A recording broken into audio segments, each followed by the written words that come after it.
نوافل وہی صحیح ہوں گے جو اللہ کے نبی سے ثابت ہے۔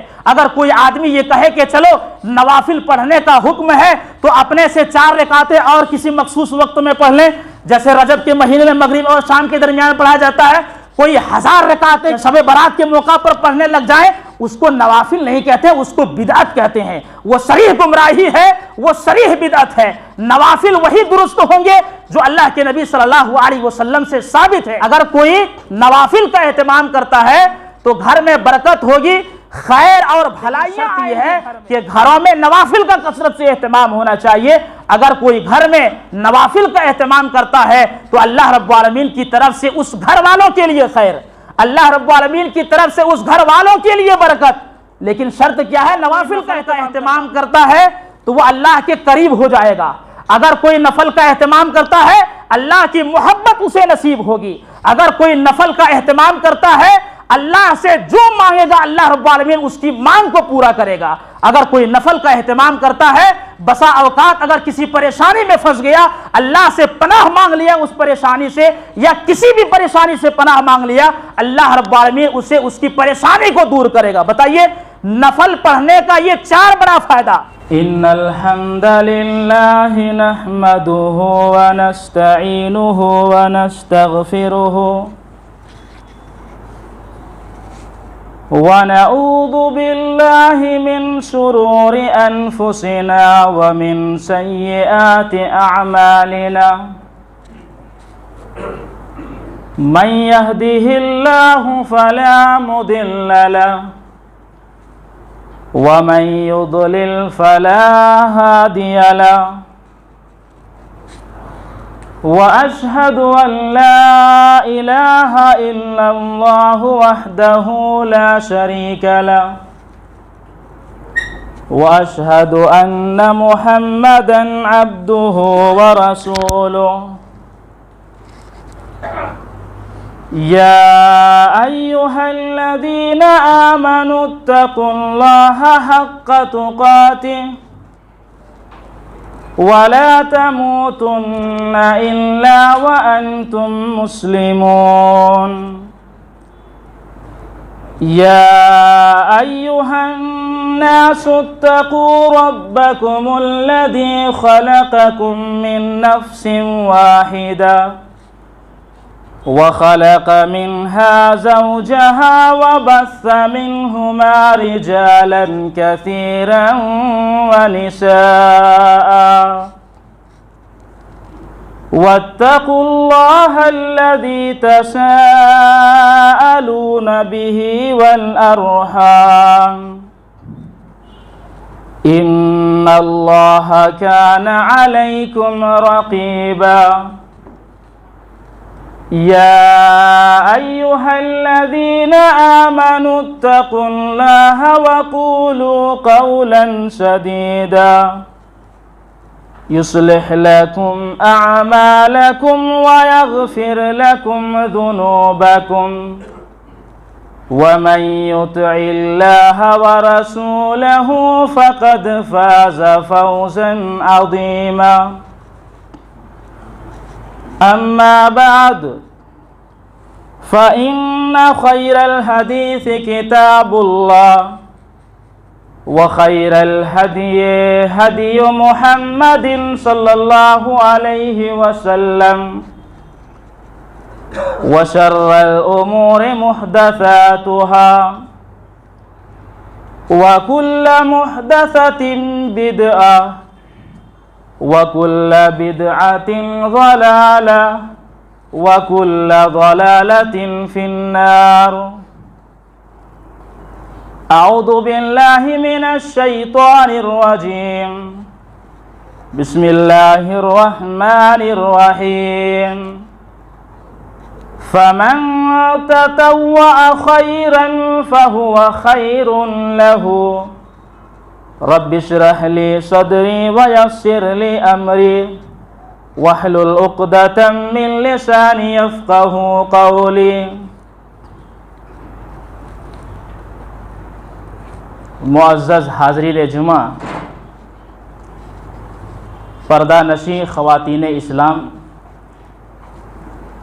ہر قسم کی تعریف اس اللہ رب العالمین کے لیے لائق اور زیبا ہے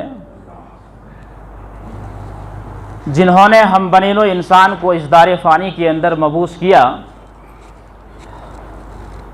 درود و سلام نازل ہوں تمام نبیوں کے اوپر، بالخصوص ہمارے اور آپ کے پیارے نبی جناب محمد الرسول اللہ صلی اللہ علیہ وسلم کے اوپر۔ اللہ رب العالمین کا بے پناہ شکر و احسان اور انگنت نعمتیں ہیں ہمارے اوپر کہ احکم الحاکمین نے ہمیں اور آپ کو عقیدہ توحید جیسی عظیم دولت سے مالا مال کیا۔ اس پر جتنا بھی اللہ رب العالمین کا شکر ادا کیا جائے کم ہے۔ آخری دم تک دعا ہے کہ اللہ رب العالمین اسی عقیدے پر ہمیں اور آپ کو قائم و دائم رکھے اور خاتمہ بالخیر فرمائے۔ خطبہ جمعہ کا موضوع نوافل فرائض کے محافظ۔ اس موضوع پر کتاب اللہ اور سنت رسول صلی اللہ علیہ وسلم کی روشنی میں اس کی اہمیت، اس کی فضیلت، اس کے فائدے اور احکام و مسائل کے سلسلے میں بہت ساری اہم اور قیمتی باتیں ہم آپ کے سامنے بیان کرنے والے ہیں۔ اس موضوع کے تعلق سے آپ کو بتا دوں کہ ہم میں سے اکثر وہ لوگ ہیں جو فرائض کی پابندی برائے نام کے کرتے ہیں۔ کچھ لوگ ہیں جو فرائض کی پابندی کرتے ہیں، اللہ تعالیٰ ان کے اس عمل کو قبول فرمائے اور اس پر قائم رکھے، لیکن بہت سارے لوگ فرائض میں کوتاہی کرتے ہیں، سستی برتتے ہیں، لاپرواہی برتتے ہیں۔ اگر یہ حال ہمارا فرائض کے تعلق سے ہے تو ذرا سوچئے نوافل کے تعلق سے اس کا کیا عمل رہا ہوگا۔ جب آدمی فرائض میں کوتاہی کرے، سستی کرے، تو ظاہر سی بات ہے نوافل کا تو اس کی زندگی میں کوئی نام و نشان ہی نہیں ہوگا، یا اگر ہوگا تو برائے نام۔ اگر ہم اور آپ نوافل کو کثرت سے ادا کریں، اس کو لازم پکڑیں اور ہمیشگی برتیں اس پر، تو یاد رکھیے جو سستی اور کاہلی ہے اگر کبھی واقع ہوگی تو وہ نوافل تک ہی محدود رہے گا، فرائض تک وہ سستی نہیں پہنچے گی۔ لیکن اگر کوتاہی نوافل میں آ جائے، یکسر اسے نظر انداز کیا جائے، اسے چھوڑ دیا جائے اور اس پر ہمیشگی نہ برتا جائے، تو عین ممکن ہے کہ بہت ساری غفلتیں اور سستی اس کے فرائض میں واقع ہوں گی۔ اور یہ بھی یاد رکھیے گا فرائض میں اگر کوتاہی اور سستی ہوئی تو ہم اور آپ سزا کے مستحق ہوں گے۔ اس لیے فرائض کی حفاظت کرنے کے لیے نوافل کی حفاظت کرنی پڑے گی۔ اسی لیے ٹاپک کا موضوع ہی یہی ہے، ٹاپک ہی یہی ہے کہ نوافل فرائض کے محافظ۔ اگر نوافل ادا کریں گے تو یہ فرائض کے محافظ، نگہبان، نگراں اور اس کی حفاظت کرنے والے ہیں۔ سستی و کاہلی اور دیگر چیزوں سے ہمارے فرائض کی حفاظت ہو سکتی ہے۔ اس لیے ہمیں اور آپ کو نوافل پر بھی خاص دھیان دینا ہوگا۔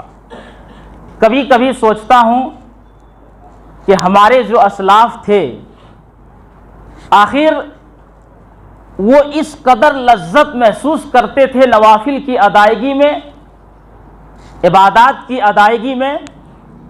فرائض تو اس پر پابندی کرتے ہی تھے، اس میں کوئی دو رائے نہیں ہے، کبھی ان سے یہ چیزیں نہیں چھوٹتی تھیں، لیکن نوافل پر اس قدر ڈٹ کر کے رہتے اور اس پر عمل کرتے۔ رات رات بھر کا قیام ہے، اسی طرح سے وہ نمازیں جو فرض کے علاوہ ہیں ان نمازوں کی بھی کتنی پابندی کرتے تھے۔ تو ہم کبھی یہ سوچنے پر مجبور ہو جاتے ہیں کہ اس قدر ان کو اس عبادت میں لذت کیسے محسوس ہوتی تھی۔ حضرت شداد بن اوس رضی اللہ تعالی عنہ ایک بڑے مشہور صحابی، یہ رات کو جب اپنے بستر پر سونے کے لیے جاتے تو کہتے تھے کہ ہمیں نیند نہیں آتی تھی، ان کو نیند نہیں آتی تھی۔ تو انہوں نے کہا کہ نیند نہ آنے کی وجہ اور سبب یہ ہے، خالی کروٹیں بدلتے تھے، نیند نہ آنے کی سبب اور وجہ یہ ہے کہ جہنم کی آگ نے میری نیند کو ختم کر دیا ہے، یہ کہا کرتے تھے۔ اور رات میں اس بستر پہ سوتے نہیں تھے، اٹھتے اور صبح تک قیام اللیل کرتے تھے، تہجد کا اہتمام کرتے تھے، نوافل کا اہتمام کرتے تھے۔ بتائیے کس قدر وہ لذت اس کو محسوس کر رہے ہوں گے۔ آج ان تمام چیزوں سے لذت ختم ہو چکی ہے، اس کا مزہ جو عبادت میں ہمیں اور آپ کو ملنا چاہیے وہ مزہ ہم نہیں پا رہے ہیں۔ اس کے بہت سارے اسباب ہو سکتے ہیں، ان میں سے ایک بہت بڑا سبب یہ ہے کہ ہر معاملے میں اللہ اور اس کے رسول صلی اللہ علیہ وسلم کی نافرمانی، گناہ کا کام، معصیت، یہ وہ اسباب ہیں جس کی وجہ سے عبادتوں کی لذت ختم ہو چکی ہے۔ ایک مثال کے ساتھ اگر آپ سمجھنا چاہیں تو یوں آپ سمجھ سکتے ہیں کہ ایک آدمی اگر بیمار ہو اور اس بیمار کے پاس آپ اچھا سا اچھا کھانا اگر رکھ دیں تو ایک نوالا اپنے حلق کے نیچے نہیں ڈالے گا۔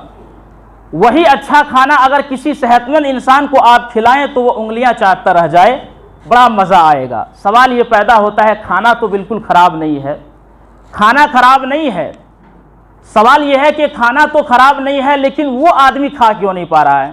اس کا جواب یہ ہے کہ جس آدمی کے سامنے کھانا کو پیش کیا جا رہا ہے وہ بیمار ہے، وہ صحت مند نہیں ہے، وہ بیمار ہے، اس لیے اس کھانے کی لذت کو وہ محسوس نہیں کر رہا ہے۔ ٹھیک اسی طرح سے جب انسان گناہ کرتا ہے تو عبادت کی لذت سے وہ محروم ہو جاتا ہے۔ گناہ یہ سب سے بڑی بیماری ہے، گناہ اور نافرمانی یہ سب سے بڑی بیماری ہے، لہٰذا اس بیماری میں اگر کوئی مبتلا ہو جائے تو پھر عبادت کی لذت سے وہ محروم ہو جائے گا، عبادت کی لذت سے وہ محروم ہو جاتا ہے۔ وہیب ابن الورد رحمہ اللہ سے پوچھا گیا کہ ذرا یہ بتائیے کہ آدمی عبادت کی لذت سے کب محروم ہوتا ہے؟ تو انہوں نے کہا کہ جب انسان گناہ کرتا ہے تو عبادت کا مزہ ختم ہو جاتا ہے، عبادت کی لذت سے وہ محروم ہو جاتا ہے۔ تو ہمیں اور آپ کو ان چیزوں سے بھی اپنے آپ کو بچانے کی ضرورت ہے اور اپنی عبادتوں میں وہ چاشنی پیدا کریں، وہ مزہ پیدا کریں تاکہ کوئی بھی نفل ہم سے نہ چھوٹنے پائے اور اسی طرح سے کوئی بھی فرائض بھی ہم سے نہ چھوٹنے پائے۔ فرائض پر اگر سختی کے ساتھ عمل کریں گے تو نوافل کا بھی خاص اہتمام ہوگا، اور نوافل کا اگر خاص طور پر دھیان دیں گے تو یاد رکھیے گا فرائض میں کوتاہی نہیں ہوگی۔ تو نفل جو ہے اس کی بہت ساری اقسام ہوتے ہیں۔ سب سے پہلے یہاں پر ہم ذکر کریں گے کہ نفل کہتے کس کو ہیں۔ نفل کی جمع اور پلیورل جو ہے نوافل کہا جاتا ہے اس کو۔ تو نفل کا معنی کیا ہوگا؟ نون فا اور لام۔ نفل یہ عربی زبان کا ایک لفظ ہے جس کے معنی ہوتا ہے زائد، زائد کو نفل کہتے ہیں۔ یہ دراصل فرائض کے علاوہ جتنی ساری چیزیں ہیں اس کو نفل کہا جاتا ہے، چونکہ نفل کے معنی زائد کے ہوا، فرض کے علاوہ جو چیز ادا کی جائے اس کو نفل کہتے ہیں، زائد چیز۔ اب اس کے لیے عربی زبان میں تطوع کا بھی لفظ استعمال ہوتا ہے، یعنی فرائض کے علاوہ جو چیزیں ہوں گی اس کو نفل کہا جاتا ہے، اور اس کے لیے عربی میں تطوع کا بھی لفظ استعمال ہوتا ہے جو فرض کے علاوہ چیزوں پر بولا جاتا ہے، جیسا کہ اللہ رب العالمین نے سورہ بقرہ آیت نمبر 184 کے اندر فرمایا فَمَن تَطَوَّعَ خَيْرًا فَهُوَ خَيْرٌ لَهُ، جو اپنی خوشی سے اور زیادہ بھلائی کرے، نیکی کرے تو یہ اس کے لیے بھلائی اور نیکی ہے۔ اللہ کے رسول صلی اللہ علیہ وسلم کی ایک حدیث کے اندر، ایک نہیں بلکہ کئی حدیثوں کے اندر آپ کو اس طرح کی مثالیں ملیں گی۔ یہاں پر فرائض کے مقابلے میں تطوع کا جو لفظ نفل کے لیے استعمال ہوتا ہے، یعنی فرض کے علاوہ زائد چیز جو ادا کی جائے، اس کے لیے ایک حدیث یہاں پر آپ کے سامنے ملاحظہ ہو۔ حدیث دیکھیے، ان طلحة بن عبید اللہ قال جاء رجل الى رسول اللہ صلی اللہ علیہ وسلم من اہل نجد سائر الرأس نسمع دوی صوته ولا نفقه ما يقول حتى دنا من رسول اللہ صلی اللہ علیہ وسلم فإذا هو يسأل عن الإسلام فقال 5 صلوات في اليوم والليلة فقال هل علي غيرهن قال لا إلا أن تطوع وصيام شهر رمضان فقال هل علي غيره قال لا إلا أن تطوع وذكر له رسول الله صلى الله عليه وسلم الزكاة فقال هل علي غيرها قال لا إلا أن تطوع فأدبر الرجل وهو يقول والله لا أزيد على هذا ولا أنقص فقال رسول الله صلى الله عليه وسلم افلح ان صدق رواہ مسلم فی کتاب الایمان. یہ پوری روایت صحیح مسلم کتاب الایمان کی آپ کے سامنے پڑھ دی گئی ہے. حدیث کے راوی حضرت طلحہ بن عبید اللہ رضی اللہ تعالی عنہ ہیں. اس پر آپ غور کیجئے گا، فرض کے علاوہ جو زائد چیزیں ہیں اس کو نفل بولا جاتا ہے. اس کے لیے یہ حدیث آپ کے سامنے پیش کر رہا ہوں. طلحہ بن عبید اللہ رضی اللہ تعالی عنہ کہتے ہیں نجد سے، ایک جگہ کا نام ہے نجد، وہاں سے ایک آدمی اللہ کے رسول صلی اللہ علیہ وسلم کے پاس آیا. اس آدمی کی حالت یہ تھی چونکہ وہ ایک اعرابی، ایک دیہاتی آدمی تھا. سائر الرأس، بال بالکل پراگندہ تھے، الجھے ہوئے تھے، بکھرے ہوئے تھے. اور نسمع دوی صوته ولا نفقه ما يقول، اس کے بھن بھنانے کی آواز ہم سن رہے تھے. شہد کی مکھی جیسے بھن بھناتی ہے ویسے بھن بھنانے کی آواز ہم سن رہے تھے، لیکن وہ کہہ کیا رہے تھے نہیں سمجھ پا رہے تھے. اپنے آپ میں کچھ بڑبڑا رہا تھا، اپنے آپ میں کچھ کہہ رہا تھا. وہ آواز تو ہم سن رہے تھے لیکن سمجھ نہیں رہے تھے کہ وہ کہہ کیا رہے ہیں. حتی دنا من رسول اللہ صلی اللہ علیہ وسلم، یہاں تک کہ اللہ کے رسول صلی اللہ علیہ وسلم کے بالکل قریب آ گئے. فَإِذَا هُوَ يَسْأَلُ عَنِ الْإِسْلَامِ، اور قریب آتے ہی اللہ کے رسول صلی اللہ علیہ وسلم سے اسلام کے بارے میں پوچھنے لگا کہ آپ بتائیے اسلام کیا ہے، کن چیزوں کا نام اسلام ہے. تو اللہ کے رسول صلی اللہ علیہ وسلم نے سب سے پہلی بات یہ بیان فرمائی، 5 صلوات فی اليوم واللیلہ، دن و رات میں 5 وقت کی نمازیں پڑھنا یہ تمہارے اوپر فرض ہیں. کیا کہا؟ 5 وقت کی نمازیں دن و رات میں پڑھنا یہ تمہارے اوپر فرض ہیں. اب وہ آدمی سوال کرتا ہے، پوچھتا ہے حل علی غیرہن، کیا ان 5 نمازوں کے علاوہ بھی میرے اوپر کوئی چیز ہے اور زیادہ؟ فقال، تو اللہ کے رسول صلی اللہ علیہ وسلم نے فرمایا لا الا ان تطوع، 5 فرض نمازوں کے علاوہ اور کوئی فرض نماز تمہارے اوپر نہیں ہے مگر یہ کہ تم زائد نماز پڑھو، نفل نماز پڑھو. یہ تطوع کا لفظ یہاں پر استعمال ہے. فرض کے مقابلے میں اللہ کے رسول صلی اللہ علیہ وسلم نے تطوع کا لفظ استعمال کیا یہ بتلانے کے لیے کہ فرض کے علاوہ تمہارے اوپر زائد اور نفل نمازیں ہیں. تو اللہ کے رسول صلی اللہ علیہ وسلم نے اور کئی چیزوں کا ذکر کیا، جیسا کہ رمضان کے روزے کا بھی ذکر کیا کہ رمضان کا روزہ بھی رکھنا تمہارے اوپر فرض ہے. پھر اس نے پوچھا حل علی غیرہ، کیا اس کے علاوہ میرے اوپر کوئی اور فرض روزے ہیں؟ تو اللہ کے رسول صلی اللہ علیہ وسلم نے فرمایا لا الا ان تطوع، نہیں اس کے علاوہ کوئی فرض روزے تمہارے اوپر نہیں ہے مگر یہ کہ تم زائد چیز کرو، یعنی نفل روزے کا اہتمام کرو. یہاں پر بھی تطوع کا لفظ استعمال فرض روزے کے مقابلے میں استعمال ہوا. اسی طرح سے اللہ کے رسول صلی اللہ علیہ وسلم نے زکوٰۃ کا بھی ذکر کیا کہ زکوٰۃ دینا بھی تمہارے اوپر فرض ہے. اس نے کہا حل علی غیرہا، کیا اس فرض زکوٰۃ کے علاوہ بھی میرے اوپر کوئی زکوٰۃ لاگو ہے؟ تو اللہ کے رسول صلی اللہ علیہ وسلم نے فرمایا لا الا ان تطوع، نہیں مگر یہ کہ تم زائد دو، نفل صدقات دو، نفل خیرات دو. اتنی ساری باتیں بیان کر دیں. اب وہ آدمی پلٹ کر کے واپس جانے لگا. فَأَدْبَرَ الرَّجُلُ وَهُوَ يَقُولُ وَاللَّهِ لَا أَزِيدُ عَلَى هَذَا وَلَا أَنْقُصُ. وہ آدمی واپس پلٹا یہ کہتے ہوئے اللہ کی قسم جو چیزیں اللہ کے نبی صلی اللہ علیہ وسلم نے مجھے بتا دی ہیں اس میں نہ میں کمی کروں گا نہ بیشی کروں گا، نہ کم کروں گا نہ زیادہ کروں گا. اللہ کے رسول صلی اللہ علیہ وسلم نے یہ سن کر کے خوشخبری سنائی، کہا افلح ان صدقہ، اگر صدق دل سے، سچے دل سے، خلوص دل کے ساتھ انہوں نے یہ بات اگر کہی ہے تو وہ آدمی کامیاب ہو گیا۔ کامیابی کی ضمانت بھی اللہ کے رسول صلی اللہ علیہ وسلم نے یہاں پر سنا دی۔ تو اب تک جو باتیں ہمارے سامنے آئی ہیں وہ یہ کہ نفل اصل میں کہتے ہیں فرض کے علاوہ چیز کو نفل بولا جاتا ہے۔ یہاں پر ایک اور چیز آپ کو بتانے کی ضرورت ہے، بہت سارے لوگ کنفیوز ہیں، نفل سنت یہ کیا ہے، کس کو نفل کہا جاتا ہے اور کس کو سنت کہا جاتا ہے؟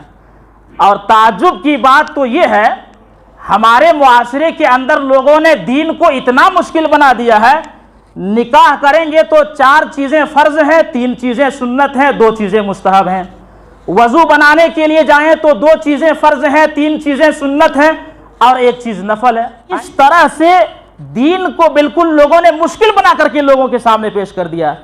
کھلے ذہن سے یہ بات یاد رکھ لیجئے، نفل اور سنت میں کوئی فرق نہیں ہے، یاد رکھیے گا، نفل اور سنت میں کوئی فرق نہیں ہے۔ نفل کہتے ہیں فرض کے علاوہ زائد چیز کو، اسی کو سنت کہا جاتا ہے۔ کیوں؟ اس لیے کہ اللہ کے رسول صلی اللہ علیہ وسلم کا طریقہ ہے، اسی لیے اس نام سے اس کو سنت کہا جاتا ہے، ورنہ نفل اور سنت میں کوئی فرق نہیں ہے۔ اسی کو نفل آپ کہہ لیجئے، اسی کو سنت کہہ لیجئے۔ شریعت میں جہاں پر بھی نفل کا لفظ استعمال ہوتا ہے، تطوع کا لفظ استعمال ہوتا ہے، تو یہ دراصل فرض کے مقابلے میں ہے کہ فرض کے علاوہ زائد چیز جو ہوگی اس کو نفل کہا جاتا ہے، اور اسی کو سنت کا نام اس لیے دیا گیا ہے کیونکہ وہ اللہ کے رسول، سنت کے معنی طریقہ اللہ کے نبی صلی اللہ علیہ وسلم کا، اللہ کے نبی صلی اللہ علیہ وسلم اس کو کرتے تھے، کر کے آپ نے دکھایا ہے، پڑھتے تھے، اسی لیے اس کو سنت کہتے ہیں۔ اب بعض سنتیں ایسی ہوں گی جو تاکید والی ہوں گی، جس پر سختی سے عمل کرنا چاہیے، جیسے فرض سے پہلے اور بعد کی سنتیں ہیں، اور بعض سنتیں ایسی ہوں گی جو غیر مؤکدہ ہوں گی، غیر تاکیدی ہوں گی۔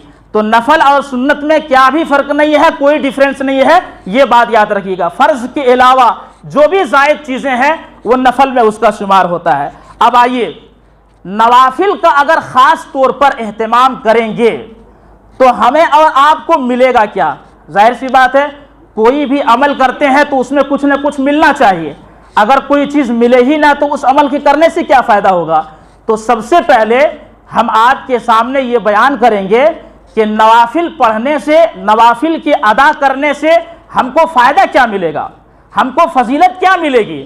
اس کے بعد اس کے تعلق سے جو مسائل ہیں، چند مسائل بھی آپ کے سامنے انشاءاللہ اگلے جمعہ کو رکھے جائیں گے۔ چلیے سب سے پہلے دیکھتے ہیں پہلی فضیلت۔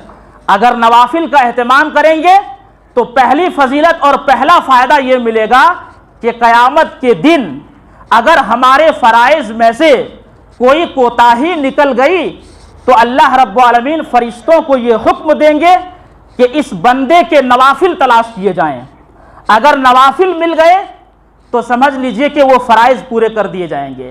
اور یہ بات بار بار یاد رکھیے گا، فرض کا مطلب ہی یہ ہوتا ہے کہ جس کے چھوڑنے پر اللہ سزا دے، جس کے چھوڑنے پر عذاب دیا جائے، سزا دی جائے، اس کو فرض کہتے ہیں۔ اگر فرائض وہ واجبات ہم سے چھوٹ جائیں تو سمجھ لیجئے کہ اللہ رب العالمین عذاب دیں گے، ہم عذاب کے مستحق ہو سکتے ہیں، ہم سزا کے مستحق ہو سکتے ہیں، لیکن یہ ہمارے لیے کتنا بڑا آفر ہے، یہ آپشن اللہ رب العالمین نے ہمارے لیے کتنا بڑا رکھ دیا ہے کہ اگر ہم فرائض کے علاوہ نوافل کا اہتمام کر رہے ہیں تو آپشن یہ ہے کہ اگر انسانیت کے ناطے فرائض میں کہیں کوتاہی ہو گئی، کوئی سستی ہو گئی، یا خشوع و خضوع نہیں رہا، یا کوئی کمی واقع ہو گئی، کیونکہ انسان ہے، ہو سکتا ہے کوئی تو یہ نہیں کہہ سکتا کہ مکمل طور پر فرائض میں وہ کھڑے اتر رہے ہوں، ایسا کوئی دعویٰ نہیں کر سکتا، کہیں نہ کہیں فرائض میں کوتاہی انسان سے ہو جاتی ہے۔ تو یہ ہمارے لیے آپشن ہے کہ اگر ہم نوافل کا اہتمام کریں گے تو انشاءاللہ العزیز اس کے ذریعے سے اس کو پورا کر دیے جائیں گے اور عذاب سے بچ سکتے ہیں، سزا سے بچ سکتے ہیں۔ چنانچہ اللہ کے نبی صلی اللہ علیہ وسلم کی ایک حدیث کریمہ یہاں پر ہم آپ کے سامنے پیش کریں گے۔ ان تمیم الداری رضی اللہ تعالی عنہ قال قال رسول اللہ صلی اللہ علیہ وسلم اول ما يحاسب به العبد يوم القيامة صلاته فإن كان أتمها كتبت له تامة وإن لم يكن أتمها قال اللہ عز وجل لملائکتہ انظروا هل تجدون لعبدی من تطوع فتکملون فریضته ثم الزکاة كذلك ثم تؤخذ الاعمال على حسب ذلك رواہ ابو داود فی سننی و ابن ماجہ و احمد فی مسندہ. یہ حدیث آپ کو سنن ابو داود کے اندر بھی ملے گی, یہ حدیث آپ کو ابن ماجہ میں بھی ملے گی, اور یہ حدیث آپ کو مسند احمد میں بھی ملے گی. حضرت تمیم داری رضی اللہ تعالیٰ عنہ کہتے ہیں اللہ کے رسول جناب محمد رسول اللہ صلی اللہ علیہ وسلم نے ارشاد فرمایا اول ما یحاسب به العبد یوم القیامہ صلاتہ, قیامت کے دن سب سے پہلا بندوں سے جو حساب لیا جائے گا وہ اس کی نماز ہوگی. اب دیکھیے فَإِن كَانَ أَتَمَّهَا كُتِبَتْ لَهُ تَامَّةً, اگر مکمل نماز پڑھی ہوگی, انہوں نے فرائض کی پابندی کی ہوگی, نماز کو چھوڑا نہیں ہوگا, مکمل طور پر اگر نماز پڑھی ہوگی تو اسے مکمل لکھ دیا جائے گا.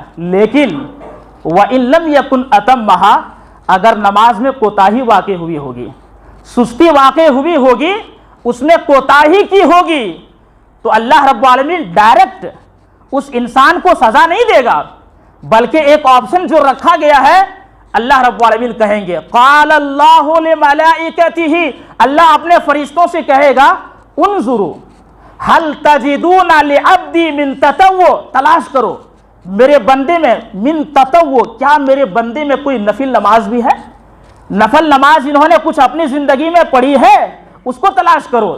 فتکملون فریضتہ, اور اس کے ذریعے سے اس کے فرض کو پورا کر لو, یعنی نفل کے ذریعے سے اس کے فرض میں جو کوتاہی ہوئی ہے اس کوتاہی کو پورے کر دو.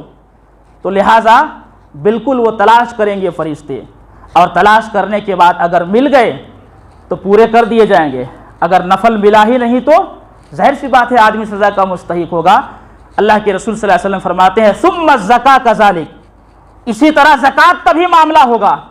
ثم تؤخذ الاعمال على حسب ذلك, پھر اسی طرح جتنے فرض چیزیں ہیں ان تمام چیزوں کا معاملہ ہوگا. فرض روزے, اگر اس میں کچھ کوتاہی ہوگی نفل روزے کو دیکھا جائے گا. اسی طرح جو بھی فرائض ہیں ان فرائض میں سے دیکھا جائے گا کہ اگر کوتاہی ہے تو نفل کو دیکھا جائے گا, نفل سے اسے پورا کیا جائے گا. اللہ اکبر. ہمیں اور آپ کو اللہ کا شکر ادا کرنا چاہیے کہ اللہ رب العالمین نے اتنا بہترین انتظام کر کے ہمارے لیے آپشن رکھ دیا ہے, تو لہٰذا نفل کا اہتمام کریں گے تو پہلا فائدہ یہ ملے گا. دوسرا اور تیسرا فائدہ, نفل پڑھنے سے درجے بلند ہوتے ہیں اور گناہ مٹ جاتے ہیں. درجے بھی بلند ہوں گے اور گناہ بھی مٹ جائیں گے. ایک مومن کو کیا چاہیے کہ اللہ رب العالمین اس کے درجات کو بلند کر دے اور اللہ رب العالمین اس کے گناہ کو مٹا دے. ایک مومن کو اس سے بڑی خوشخبری اور کیا چاہیے, اس سے بڑی نعمت ایک مومن کو کیا چاہیے؟ تو ہمیں اور آپ کو کرنا کیا ہوگا؟ نفل کا اہتمام کرنا ہوگا. اگر کریں گے درجے بلند ہو جائیں گے, گناہ مٹا دیے جائیں گے. چنانچہ اللہ کے نبی جناب محمد الرسول اللہ صلی اللہ علیہ وسلم کی ایک حدیث کریمہ دیکھیے. اللہ کے رسول صلی اللہ علیہ وسلم کے ایک صحابی حضرت ثوبان رضی اللہ تعالیٰ عنہ کہتے ہیں کہ اللہ کے رسول صلی اللہ علیہ وسلم نے یہ کہا علیک بکثرت السجود, کثرت سجود کو تم لازم پکڑو. فإنک لا تسجد للہ سجدۃ الا رفعک اللہ بہا درجۃ وحط عنک بہا خطیئۃ. کیونکہ جب آدمی اللہ کی رضا کے لیے ایک سجدہ کرتا ہے تو اس کے ذریعے سے اللہ رب العالمین ایک گناہ کو مٹا دیتا ہے اور ایک درجے کو اللہ رب العالمین بلند کر دیتا ہے. کثرت سجود کا مطلب مشارحین نے یہ بیان کیا ہے کہ جس طرح سے فرائض میں ہم سجدے کرتے ہیں, اس کے علاوہ جو نوافل کے سجدے ہیں کثرت سے نوافل کا اہتمام کرنا ہے, کثرت سے نوافل پڑھنا ہے, کثرت سے نوافل کا اہتمام کرنا ہے. پتہ کیا چلا کہ اللہ کے نبی صلی اللہ علیہ وسلم کی یہ حدیث ہے, یہ لمبی حدیث جس میں یہ بتا دی گئی ہے فَإِنَّكَ لَا تَسْجُدُ لِلَّهِ سَجْدَةً إِلَّا رَفَعَكَ اللَّهُ بِهَا دَرَجَةً. اس لیے کہ ایک سجدہ اللہ کی رضا کے لیے کرو گے تو اللہ اس کے ذریعے سے ایک درجہ کو بلند کر دے گا اور اللہ رب العالمین ایک گناہ کو مٹا دے گا. کثرت سجود کو لازم پکڑو, اور کثرت سجود سے مراد نوافل کا خاص طور پر اہتمام کرنا ہے. تو جو نوافل کا خاص طور پر اہتمام کرے گا یہ اس کے لیے پلس پوائنٹ ہے کہ اللہ اس کے گناہ کو بھی مٹائے گا اور اللہ رب العالمین اس کے درجے کو بھی بلند کر دے گا۔ لیکن ہماری زندگی میں اگر دیکھا جائے جھانک کر کے تو پتہ چلے گا کہ نوافل کی تو یہاں ہماری زندگی میں کوئی اہمیت ہی نہیں ہے۔ اگر کسی طرح سے بمشکل فرض پڑھ لیے تو نوافل سے ایسے بھاگتے ہیں جس طرح سے گدھا شیر سے بھاگ رہا ہو، ویسے ہم اور آپ جو ہے نوافل کے اہتمام سے بھاگتے ہیں۔ کثرت سے نوافل کو لازم پکڑیں گے اتنا بڑا ثواب ملنے والا۔ یہ 3 فضیلتیں اور 3 فائدے آپ کے سامنے بیان کیے گئے۔ ایک چوتھا فائدہ دیکھیے، اللہ کے رسول صلی اللہ علیہ وسلم کی رفاقت بھی نصیب ہو سکتی ہے۔ اللہ کے رسول صلی اللہ علیہ وسلم کی رفاقت بھی جنت میں نصیب ہو سکتی ہے اگر کوئی آدمی نوافل کا کثرت سے اہتمام کر رہا ہو۔ چنانچہ صحیح مسلم کتاب الصلاح کی حدیث ہے، حضرت ربیعہ بن کعب اسلمی رضی اللہ تعالی عنہ کہتے ہیں کنت ابیت مع رسول اللہ صلی اللہ علیہ وسلم، اللہ کے رسول صلی اللہ علیہ وسلم کے ساتھ میں رات گزارا کرتا تھا۔ فاتیتہ بوضوئہ وحاجتہ، تو میں نے وضو کا پانی اور آپ کی ضروریات کی چیز کو لایا۔ فقالا، تو اللہ کے رسول صلی اللہ علیہ وسلم نے فرمایا سل، اے ربیعہ بن کعب تو مانگ کیا مانگتا ہے؟ تو میں نے اللہ کے رسول صلی اللہ علیہ وسلم سے مانگا، کہا اسألک مرافقتک فی الجنہ، اللہ کے نبی صلی اللہ علیہ وسلم جنت میں میں تیری مرافقت چاہتا ہوں، تیری رفاقت چاہتا ہوں۔ تو اللہ کے رسول صلی اللہ علیہ وسلم نے فرمایا او غیر ذالک، اس کے علاوہ بھی کچھ تو مانگنا چاہتا ہے؟ تو میں نے کہا نہیں، وہی جو چیز میں نے مانگ دیا بس وہی چیز مانگ رہا ہوں۔ تو اللہ کے رسول صلی اللہ علیہ وسلم نے کہا کہ سنو فَأَعِنِّي عَلَى نَفْسِكَ بِكَثْرَةِ السُّجُودِ، کثرت سجود کے ذریعے تم اپنے آپ پر میری مدد فرماؤ۔ پتا کیا چلا کہ اگر کوئی نوافل کا کثرت سے اہتمام کرے گا تو اللہ کے رسول صلی اللہ علیہ وسلم کی جنت میں رفاقت مل سکتی ہے۔ یہ بہت بڑا فائدہ ہے۔ ایک 5واں فائدہ نوافل کے اہتمام کا یہ ہے، گھر میں برکت ہوگی۔ اگر کوئی نوافل کا اہتمام کرتا ہے تو گھر میں برکت ہوگی، خیر اور بھلائیاں آئیں گی گھر میں، گھریلو پریشانیاں دور ہوں گی، اور جو گھریلو الجھنیں ہوتی ہیں ان تمام چیزوں سے انسان کو بچا لیا جائے گا۔ لیکن شرط یہ ہے کہ گھروں میں نوافل کا کثرت سے اہتمام ہونا چاہیے۔ اگر کوئی گھر میں نوافل کا اہتمام کرتا ہے تو اللہ رب العالمین کی طرف سے اس گھر والوں کے لیے خیر، اللہ رب العالمین کی طرف سے اس گھر والوں کے لیے برکت۔ لیکن شرط کیا ہے؟ نوافل کا اہتمام کرنا ہوگا۔ اللہ کے رسول صلی اللہ علیہ وسلم کی حدیث پاک دیکھیے، عن جابر رضی اللہ تعالی عنہ قال قال رسول اللہ صلی اللہ علیہ وسلم اذا قضى احدكم الصلاة في مسجده فليجعل لبيته نصيبا من صلاته فإن الله جائل في بيته من صلاته خيرا، رواہ مسلم فی کتاب المساجد و مواضع الصلاة۔ یہ صحیح مسلم کی حدیث ہے۔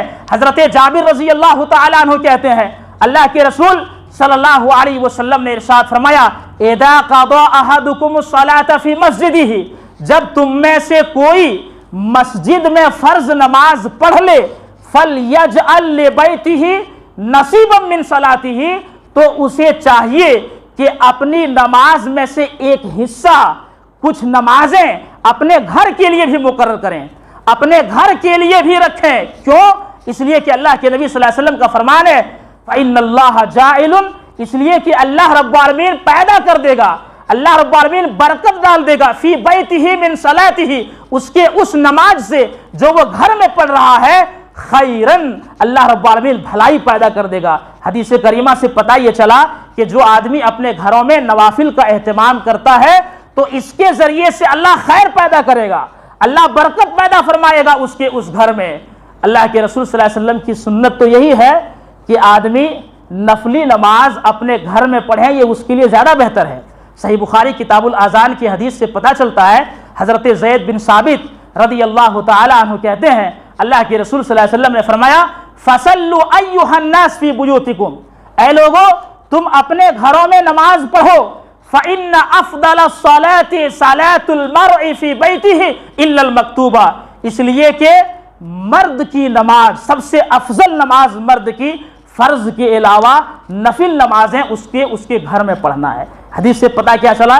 یہ صحیح بخاری کتاب الاذان کی حدیث ہے کہ آدمی نفل نمازیں اپنے گھر میں پڑھے، یہ اس کے لیے بہتر ہے فرض کے علاوہ جو نفل نماز ہے. یہ اللہ کے نبی صلی اللہ علیہ وسلم کی سنت ہے. اسی لیے تو صحیح بخاری کتاب الصلاۃ کی ایک حدیث کے اندر اللہ کے نبی صلی اللہ علیہ وسلم نے یہ بھی کہا نمازیں اپنے گھروں میں پڑھا کرو, نماز کا ایک حصہ اپنے گھروں میں بھی پڑھا کرو. وَلَا تَتَّخِذُوهَا قُبُورًا, اور اپنے گھروں کو تم قبرستان نہ بناؤ. جس طریقے سے قبرستان میں نمازیں نہیں پڑھی جاتی ہیں, وہاں پر عبادت نہیں کیا جاتا ہے, اسی طرح سے گھروں کو ایسا مت بناؤ, ویران مت کرو. جس طرح سے گھر کی عورتیں فرائض کی پابندی وہاں پر کرتی ہیں, اسی طرح مرد کو چاہیے کہ فرض نماز جب وہ مسجد میں پڑھ لیں تو اس کا ایک حصہ اپنے گھر کے لیے بھی مقرر کرے اور نفل نمازیں اپنے گھر میں ادا کریں. اس سے ہوگا یہ کہ اللہ رب العالمین گھروں میں برکت پیدا کر دے گا, اللہ رب العالمین گھروں میں خیر کو پیدا کر دے گا. اور 4 فائدے ایک حدیث کے اندر بیان کیے گئے ہیں. اگر کوئی نفل کا اہتمام کرتا ہے تو وہ اللہ کے قریب ہو جائے گا. اگر کوئی نفل کا اہتمام کرتا ہے اللہ کی محبت اسے نصیب ہوگی. اگر کوئی نفل کا اہتمام کرتا ہے اللہ سے جو مانگے گا اللہ رب العالمین اس کی مانگ کو پورا کرے گا. اگر کوئی نفل کا اہتمام کرتا ہے, بسا اوقات اگر کسی پریشانی میں پھنس گیا, اللہ سے پناہ مانگ لیا اس پریشانی سے, یا کسی بھی پریشانی سے پناہ مانگ لیا, اللہ رب العالمین اسے اس کی پریشانی کو دور کرے گا. بتائیے نفل پڑھنے کا یہ 4 بڑا فائدہ.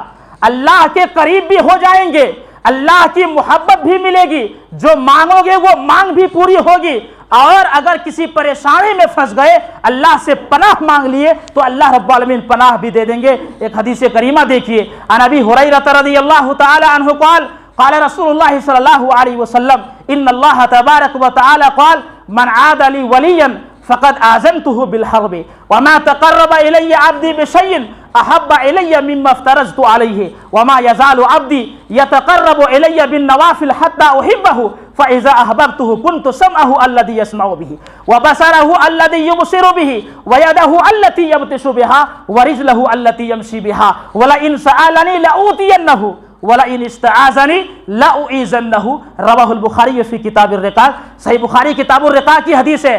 حضرت ابو ہریرہ رضی اللہ تعالی عنہ کہتے ہیں اللہ کے رسول صلی اللہ علیہ وسلم نے ارشاد فرمایا کہ اللہ رب العالمین کہتا ہے, یہ حدیث قدسی ہے.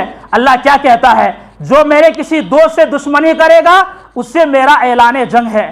تقوی والے, ایمان والے اللہ کے ولی اور دوست ہوتے ہیں, ان سے جو لڑائی کرے گا, ان کو جو بدنام کرنے کی کوشش کرے گا, ان کی جو سرزنش کرے گا, ان کی جو تذلیل کرے گا, اللہ رب العالمین کہتا میرا اس سے اعلان جنگ ہے, اللہ اس کے لیے کافی ہو جائے گا. تقوی اور ایمان کو مضبوط بنا لو, یہ اللہ کے ولی ہونے کی نشانی ہے. تو اللہ کے رسول صلی اللہ علیہ وسلم یہ بھی فرماتے ہیں کہ اللہ رب العالمین نے یہ بھی کہا میں نے جو چیزیں اپنے بندوں پر فرض کی ہیں اس سے زیادہ مجھے کوئی چیز محبوب نہیں. میرا بندہ فرض کے ذریعے میرا قرب حاصل کرتا ہے. اور اللہ کے نبی صلی اللہ علیہ وسلم نے یہ بھی کہا کہ اللہ رب العالمین کہتا ہے وَمَا يَزَالُ عَبْدِي يَتَقَرَّبُ إِلَيَّ بِالنَّوَافِلِ, میرے بندے نوافل کے ذریعے میرا قرب حاصل کرتا رہتا ہے, میرا قرب حاصل کرتا ہے نوافل کے ذریعے. جو چیزیں میں نے فرض قرار دی ہیں وہ مجھے سب سے زیادہ مقرب ہیں اور سب سے زیادہ محبوب ہیں, اس کے ذریعے سے میرا بندہ میرا قرب حاصل کرتا ہے, یہ تو ٹھیک ہے, لیکن میرے بندے نوافل کے ذریعے میرا قرب حاصل کرتا ہے. اب اللہ رب العالمین کہتے ہیں یہاں تک کہ اس کی اس عبادت کا شوق دیکھ کر کے میں اس سے محبت کرنے لگ جاتا ہوں.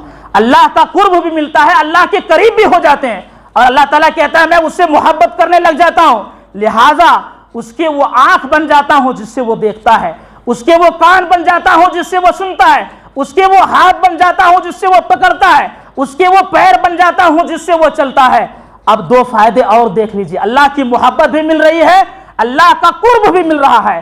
تیسرا فائدہ یہ ہے وَإِن سَأَلَنِي لَأُعْتِيَنَّهُ, اگر وہ مجھ سے کچھ مانگے تو میں ضرور بھی ضرور اس کو ادا کروں گا, جو بھی مانگو گے اس کی مانگ پوری ہو جائے گی. اور چوتھا فائدہ یہ ہے وَلَئِنِ اسْتَعَاذَنِي لَأُعِيذَنَّهُ, اگر وہ کسی چیز سے پناہ مانگ لے تو میں اسے اس کو پناہ دے دیتا ہوں.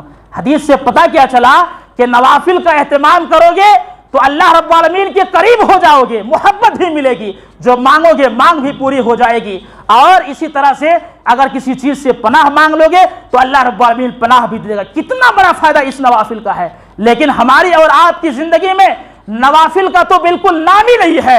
میرے اسلامی بھائیوں, کبھی وہ تاریخ بھی پڑھ کر کے دیکھنا, کبھی وہ تاریخ الٹا کر کے دیکھنا کہ ہمارے جو اسلاف تھے, ہمارے اسلاف نوافل کا کس قدر اہتمام کرتے تھے۔ اللہ اکبر، جو فرائض ہیں فرائض کے ساتھ ساتھ نوافل کو بھی وہ لازم پکڑتے تھے۔ ایک بات اور یاد رکھ لینا، نوافل وہی صحیح ہوں گے جو اللہ کے نبی سے ثابت ہے۔ اگر کوئی آدمی یہ کہے کہ چلو نوافل پڑھنے کا حکم ہے تو اپنے سے 4 رکعتیں اور کسی مخصوص وقت میں پڑھ لیں، جیسے رجب کے مہینے میں مغرب اور شام کے درمیان پڑھا جاتا ہے، کوئی 1000 رکعتیں کے برات کے موقع پر پڑھنے لگ جائے، اس کو نوافل نہیں کہتے، اس کو بدعت کہتے ہیں۔ وہ صریح گمراہی ہے، وہ صریح بدعت ہے۔ نوافل وہی درست ہوں گے جو اللہ کے نبی صلی اللہ علیہ وسلم سے ثابت ہے۔ لہٰذا جو اللہ کے رسول صلی اللہ علیہ وسلم نے ہمیں اور آپ کو بتا دیا ہے، اگر اسی کا ہم اور آپ اہتمام کر لیتے ہیں تو ہمیں الگ سے کوئی اور چیز پڑھنے کی ضرورت نہیں ہوگی۔ ہماری اور آپ کی نجات کے لیے وہی کافی ہے۔ لہٰذا ضرورت اس بات کی ہے کہ ہم اور آپ نوافل کا کثرت سے اہتمام کریں۔ یہ کل فائدے اللہ کے رسول صلی اللہ علیہ وسلم کی احادیث سے آپ کے سامنے بیان کر دیے گئے ہیں۔ آج کے خطبہ جمعہ میں میرے لیے اور آپ کے لیے اتنا کافی ہے کہ آپ صرف اتنا یاد رکھیں نوافل کہتے کس کو ہیں اور نوافل کے لیے کون سا لفظ بولا جاتا ہے، سنت اور نفل میں فرق کیا ہے، اور جو تیسری بات میں نے آپ کے سامنے بیان کی وہ یہ کہ کل 9 فائدے آپ کے سامنے رکھے گئے ہیں۔ نوافل پڑھنے کے 9 فائدے۔ ہم اللہ رب العالمین سے دعا کرتے ہیں کہ اللہ رب العالمین ہم سب کو کتاب اللہ اور سنت رسول پر عمل کرنے کی توفیق عطا فرما۔